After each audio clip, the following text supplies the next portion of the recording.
Okay, dalam tong ni 2 liter ni yang tak ada lagi ikan lah. Ikan ni kita kena asingkan dalam tong yang lain lah. Kita kena perap kerana selama 30 hari ikan ni. Orang ni pun ada ikan sikit lah. Kena perap masa 30 hari. Sekitar dalam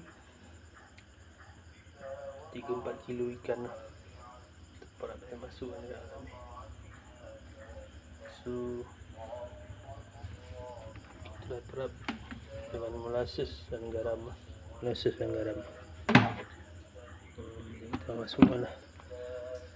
Masukkan ikan ke dalam tong.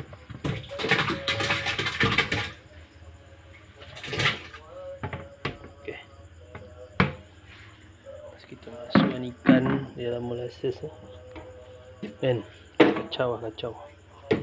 Pastikan garam dah masuk lah. Garam dah siap masuk. Sedikit garam kan, jangan banyak sangat garam. Kita perap selama 2 minggu lah. 2 minggu bagus sebulan lah kan. Lepas perap sebulan, perap ikan ni sebulan, baru kita masukkan dekat dalam. Kita perap ikan dalam sebulan,